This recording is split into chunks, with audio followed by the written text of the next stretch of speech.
सोचिए, मार्च 2026 middle east में एक जबरदस्त जंग शुरू हो चुकी है।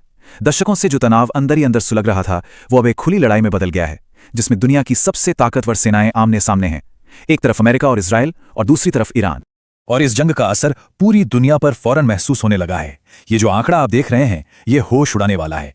दुनिया की कुल पेट्रोलियम सप्लाई का 20% हिस्सा, यानी रोजाना करीब 2 करोड़ बैरल तेल, अब सीधे सीधे खतरे में है। और इसकी वजह है स्ट्रेट ऑफ हॉर्मुज। ये दुनिया के तेल व्यापार का सबसे जरूरी समुद्री रास्ता है, और अब ये बंद हो चुका है। इसके बंद होते ही एक ग्लोबल इकोनॉमिक क्राइसिस ने दस्तक दे दी है। तो सवाल ये उठता है कि हम यहां तक पहुंचे कैसे?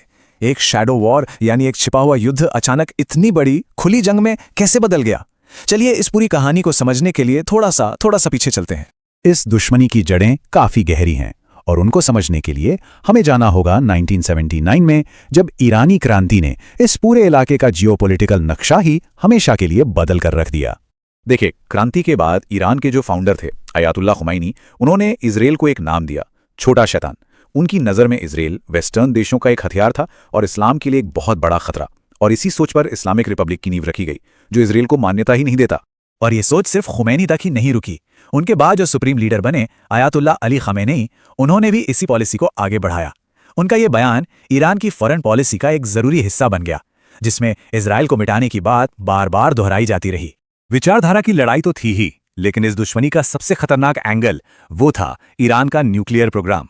यही वो मुद्दा था जिसने दोनों पक्षों को एक ऐसे मोड़ पर लाकर खड़ा कर दिया जहां से लौटना लगभग नामुमकिन था। 2015 में एक उम्मीद की किरण दिखी थी, जब ईरान और दुनिया की बड़ी ताकतों के बीच एक न्यूक्लियर डील हुई, जिसे JCPOA कहते हैं। इसमें तय हुआ कि ईरान अपने न्यूक्लियर प्रोग्राम को लिमिट में रखेगा और बदले में उस पर लगे आर्थिक प्रतिबंध हटा लिए जाएंगे। लेकिन फिर 2018 में अमेरिका इस डील से बाहर हो गया और सारे प्रतिबंध वापस लगा दिए गए। जवाब में ईरान ने भी डील की शर्तों को तोड़ना शुरू कर दिया। अब जरा इस स्लाइड पर नजर डालिए, हालात कितने बिगड़ चुके थे। डील के हिसाब से ईरान सिर्फ 3.67% तक ही यूरेनियम को एनरिच कर सकता था, लेकिन डील टूटने के बाद ईरान पहुंच गया 60% तक, जो कि 90% वेपन्स ग्रेड यूरेनियम के बेहद करीब है। इजराइल के लिए ये एक एग्जिस्टेंशियल थ्रेट था, यानी उसके अस्तित्व पर खतरा, जिसे वो किसी भी हाल में नजरअंदाज नहीं कर सकता था।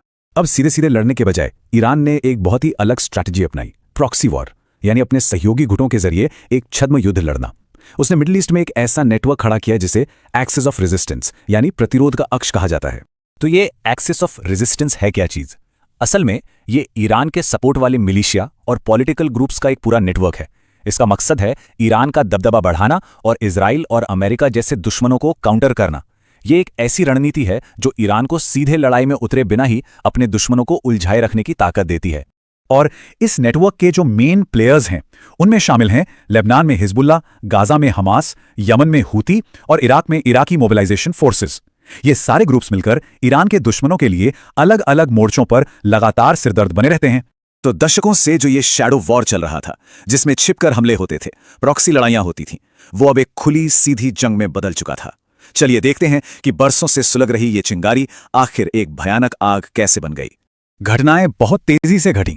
जून 2025 में इजराइल ने ऑपरेशन राइजिंग लायन लॉन्च किया और ईरान के न्यूक्लियर और मिलिट्री ठिकानों पर हमला बोल दिया।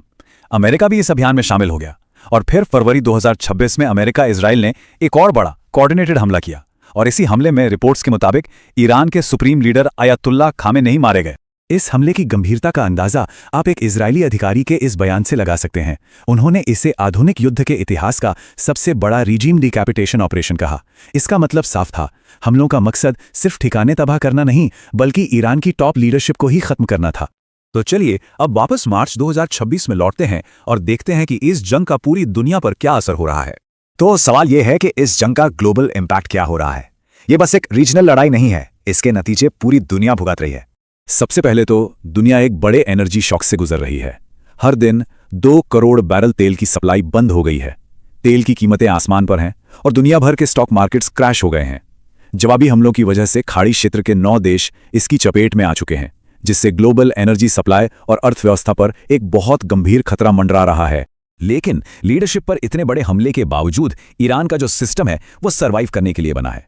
हमले के सिर्फ 24 घंटे के अंदर ईरान में एक 3 लोगों की लीडरशिप काउंसिल बना दी गई। इससे एक बात तो साफ हो गई कि सिर्फ लीडरशिप को खत्म करने से ईरान का ढांचा टूटेगा नहीं, और ये बात भविष्य को और भी ज्यादा खतरनाक और अनप्रेडिक्टेबल बना देती है। तो हम अब एक नई और बहुत ही खतरनाक सच्चाई का सामना कर रहे हैं, और अब सबसे बड़ा सवाल यही है कि आगे क्या होगा। देखिए, इस पूरे कॉन्फ्लिक्ट की जो जड़ थी, यानी ईरान का न्यूक्लियर प्रोग्राम, वो सवाल आज भी वहीं का वहीं खड़ा है। एक्सपर्ट्स का मानना है कि इजरायली हमलों ने ईरान के प्रोग्राम को शायद कुछ वक्त के लिए पीछे धकेल दिया है, लेकिन उसे पूरी तरह खत्म नहीं किया है, और इसका मतलब है कि ये लड़ाई दोबारा भी भड़क सकती है। तो एक बात साफ है, खेल के पुराने नियम अब खत्म हो चुके हैं।